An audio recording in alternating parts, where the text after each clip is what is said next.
അതായത് നമ്മൾ പോലും അറിയാതെ നമ്മുടെ വീടുകളിൽ കയറി കൂടിയിട്ടുള്ള 5 ടോക്സിക് ചങ്ങാതിമാരെ പരിചയപ്പെടുത്തുകയാണ് ഈ ഒരു വീഡിയോയുടെ ലക്ഷ്യം. അഞ്ചാമന്റെ പേര് പോത്തോസ് എന്നാണ്. പോസിറ്റിവിറ്റിയും ഐശ്വര്യവും കൊണ്ടുവരുന്ന വിശ്വസിക്കപ്പെടുന്ന ഈ ഒരു പ്ലാന്റിൽ താരതമ്യേന കുറഞ്ഞ അളവിൽ വിഷാംശം അടങ്ങിയിട്ടുണ്ട്.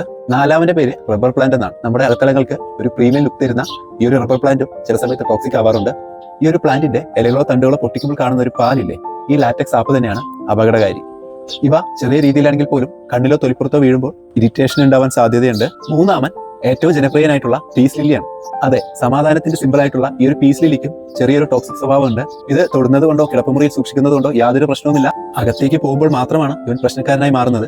രണ്ടാം സ്ഥാനത്തുള്ളത് ഫിലോഡൻഡ്രോൺ ആണ്. പല നിറത്തിലും ആകൃതിയിലും ഭംഗിയുള്ള ഈ ഒരു ചെടി ചിലപ്പോഴൊക്കെ ടോക്സിക് ആവാറുണ്ട്. ഇതിലെല്ലാവരിലും പൊതുവെ അടങ്ങിയിരിക്കുന്ന ആ ഒരു വില്ലൻ കാൽസ്യം ഓക്സൈഡ് എന്ന സൂക്ഷ്മ ക്രിസ്റ്റലുകളാണ്. ഇത് ഏറ്റവും കൂടുതൽ അടങ്ങിയിരിക്കുന്നത് ഒന്നാമനായിട്ടുള്ള ഡൈഫൻ ബാച്ചിൽ തന്നെയാണ്. ഈ പേര് കേൾക്കുമ്പോൾ അധികം പരിചയം തോന്നുന്നില്ലെങ്കിലും നിങ്ങൾക്ക് വളരെ പരിചിതമായ ഒരു ചെടിയാണിത്. ഇവനെ നമ്മൾ പൈസ കൊടുത്ത് വാങ്ങിക്കുന്നതിനേക്കാൾ കൂടുതൽ റോഡ് സൈഡിൽ നിന്നോ ഒഴിഞ്ഞ പറമ്പിൽ നിന്നോ ഒക്കെ ആയിരിക്കും കൂടുതലും കിട്ടിയിട്ടുണ്ടാവുക. മറ്റു 4 പേർ കഴിച്ച് അകത്തെത്തിയാലാണ് പ്രശ്നമെങ്കിൽ ഇവനെ വെറുതെ ഒന്ന് കഴിച്ചാൽ തന്നെ അസഹ്യമായി ചൊറിച്ചിലുണ്ടാവുക, മുഖം ഒന്നായി വീർത്തു വരിക, വായും തൊണ്ടയും വ്രണമായി പൊട്ടുക തുടങ്ങി ഒട്ടേറെ ഗുരുതര പ്രശ്നങ്ങൾ ഇവനുണ്ടാകും. ഒരു പക്ഷേ സംസാരശേഷി തന്നെ നഷ്ടപ്പെട്ടു പോകാം എന്നുള്ളത് കൊണ്ടായിരിക്കാം ഇവന് ഡം കെയിൻ എന്നൊരു പേര് കൂടിയുണ്ട്. ഈ പറഞ്ഞ ചെടികളൊന്നും മരണത്തിന് നേരിട്ടുള്ള കാരണമായി എവിടെയും റിപ്പോർട്ട് ചെയ്യപ്പെട്ടിട്ടില്ല എന്നതുകൊണ്ട് തന്നെ ഇതാരെയും ഭയപ്പെടുത്താനുള്ള വീഡിയോ ആയി കാണേണ്ടതില്ല. കുട്ടികളിൽ നിന്നും അതുപോലെ വളർത്തുമൃഗങ്ങളിൽ നിന്നുമൊക്കെ ഒരു കൃത്യമായ അകലം പാലിച്ച് ഇവ നമ്മുടെ വീട്ടിൽ വളർത്തുകയാണെങ്കിൽ മികച്ച ഇൻഡോർ പ്ലാന്റുകൾ തന്നെയാണ് ഇവരെല്ലാം. ഇവ സുരക്ഷിതമായി നമുക്ക് വീടുകളിൽ ഉപയോഗിക്കാം.